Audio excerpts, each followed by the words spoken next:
सभी देशवासियों को पूर्वांचल राष्ट्रीय कांग्रेस की ओर से सुरेंद्र कौशिक का हार्दिक अभिनंदन और सभी को व्यास पूर्णिमा की हार्दिक शुभकामनाएं। कई बार सवाल उठता है कि व्यास पूर्णिमा क्यों मनाई जाती है। व्यास कोई आम शब्द नहीं है। ईश्वर का दूसरा नाम, भगवान का दूसरा नाम, गॉड का दूसरा नाम प्राचीन भारत में व्यास था। अर्थात जिसके सामने ये नाम के आगे व्यास लग गया वो ईश्वर बन जाता था। उन ईश्वरों में भगवान विष्णु जो थे वो स्वयं भी व्यास थे। अर्थात उन्होंने खुद को घोषित किया था कि मैं ही ईश्वर हूं, मैं ही भगवान हूं, मैं ही दुनिया का संहार करता हूं, मैं जन्मदाता हूं। उसी भगवान विष्णु के अवतार में ब्रह्मा जी भी समाये हुए हैं, सभी देवता भी समाये हुए हैं, भगवान शिव भी समाये हुए हैं। वो पहले दुनिया के व्यास थे। फिर हर द्वापर युग में नए व्यास को चुनने की, नए भगवान को चुनने की प्रथा चल पड़ी। उस प्रथा के तहत भगवान विष्णु ने पहले जो व्यास बनाए, पहले भगवान जो बनाए वो थे ब्रह्मा जी। वेदों का वर्गीकरण नहीं कर पाए ब्रह्मा जी, बहुत गहन अध्ययन किया, वेदों की स्मृतियों पर बहुत रिसर्च की। बहुत बड़े वैज्ञानिक थे, ईश्वर थे, सृष्टिकर्ता थे। इसी तरह से हर द्वापर युग में अलग अलग भगवान बने जिन्हें ये दायित्व सौंपा गया। उदाहरण के तौर पर दूसरे द्वापर युग में भगवान मनु को व्यास की उपाधि मिली। तीसरे द्वापर युग में इंद्र भगवान को व्यास जी की उपाधि मिली, अर्थात भगवान की उपाधि मिली। चौथे द्वापर युग में यमराज को तो संहार करता है, उनको व्यास की उपाधि मिली, अर्थात उन्हें भगवान माना गया। पांचवें नंबर पर गुरु बृहस्पति जो कि देवताओं के गुरु थे, उन्हें व्यास की अर्थात भगवान की उपाधि मिली। ये थी प्राचीन कालों की बात, करोड़ों साल पहले की बात, आज की बात नहीं है। धीरे धीरे धीरे धीरे समय बीतता रहा। 28वां द्वापर युग आया। उस वक्त भगवान वेद व्यास जी को व्यास मनोनीत किया गया, अर्थात वो दुनिया के 28वें द्वापर युग के भगवान बने।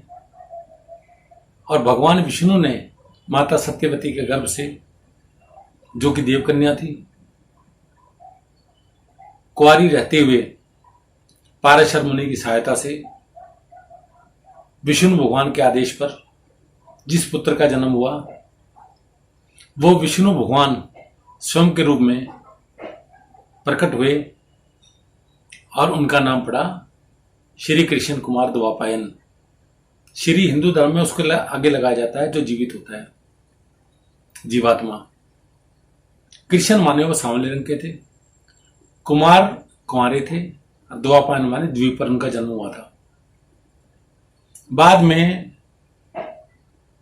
महाभारत का युद्ध काल आते आते कुमार द्वापायन हट गया और श्री कृष्ण की भूमिका में उतर आए और वो महान कार्य किए जिसकी कोई कल्पना भी नहीं कर सकता। उससे पहले वेदों पर रिसर्च की और वेदों का वर्गीकरण करते हुए बृहत वेद को, जो दुनिया की समझ से बाहर था, आम जनता तक पहुंचाने के लिए उस वेद के काफी श्लोकों को, जो लगभग 3-4 लाख थे, काफी कम करके 4 वेदों में वर्गीकरण किया। इस वर्गीकरण का इतना बड़ा कार्य था कि उससे पहले के 27 व्यास अर्थात भगवान ऐसा नहीं कर पाए थे। इस कारण से उन्हें वेदों का भगवान अर्थात व्यास अर्थात वेद व्यास कहकर पुकारा जाने लगा। वही वेद व्यास थे जिन्होंने श्रीमद् भगवत गीता का लिखा, जिन्होंने महाभारत जैसी ऐसी कथा लिखी जो दुनिया में उसके मुकाबले का महाग्रंथ सच्चाई आज तक नहीं है। वेद व्यास जी ने खुद लिखा है कि महाभारत ऐसा ग्रंथ है, सदियों तक, हजारों लाखों करोड़ों साल बीत जाने के बाद भी एक तो ये पुराना नहीं होगा, एक इसमें वर्णित जो घटनाएं हैं हर युग में वही घटनाएं होंगी जो महाभारत में लिखी हुई है। पहले इसका नाम था भारत ग्रंथ, बाद में महाभारत पड़ा। अर्थात ये दुनिया में अच्छाई, बुराई, छल कपट, गीता का ज्ञान, आत्मा का रहस्य और जितनी भी अच्छाई और बुराई दुनिया में आज भी है, पहले भी थी और आगे भी रहेंगी, उस सारी बुराइयों का संकलन अर्थात पुराना ना होने वाला ग्रंथ, रिसर्च, वो थी महाभारत।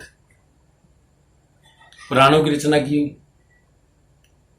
इतने ग्रंथ और रचनाकार थे महर्षि वेदव्यास जी, शायद उनकी टक्कर में कह लो या उनके तुलना में कह लो, आज तक कोई दूसरा नहीं हुआ। उन्होंने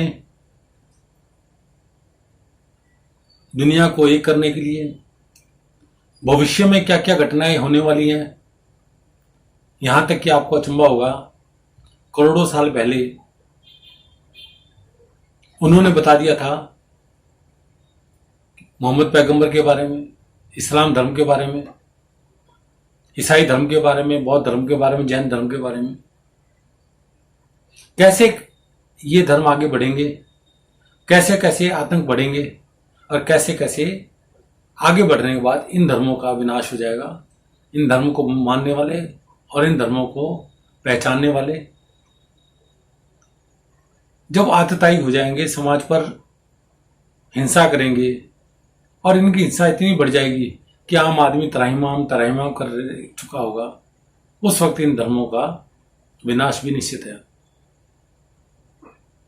आज हमारे विद्वान नहीं जानते हमारे इतिहास के बारे में। करोड़ों साल पहले की बात है, लेकिन अंग्रेजों ने कहा कि भाई 5000 साल पहले की बात है, 6000 साल पहले की बात है, तो इन्होंने अंग्रेजों को अपना सर्वस्व मान लिया और अंग्रेजों की बात पर विश्वास करने लगे। मैं एक उदाहरण देता हूं आपको। मैं राम सेतु केरल के समुद्र तट से जमीन के अंदर अर्थात समुद्र तट के अंदर आज भी मौजूद है।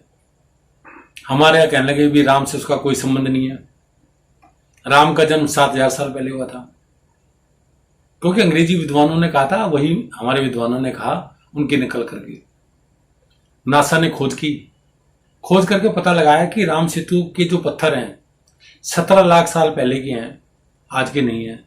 अर्थात इस पुल का निर्माण 17 लाख वर्ष पहले हुआ था।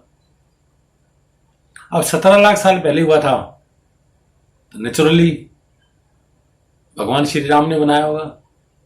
इसका मतलब उनका जन्म 7000 साल पहले नहीं हुआ था, 17 लाख साल पहले हुआ था। दोस्तों, व्यास पूर्णिमा के बारे में बताना चाहूंगा। भगवान वेद व्यास जी अर्थात भगवान श्री कृष्ण, जिनके कई नाम हैं, जिनको हम बदरायण के नाम से भी जानते हैं, श्री कृष्ण के नाम से भी जानते हैं, श्री कृष्ण कुमार द्वापर के नाम से भी जानते हैं, और भी 18 नाम हैं इनके।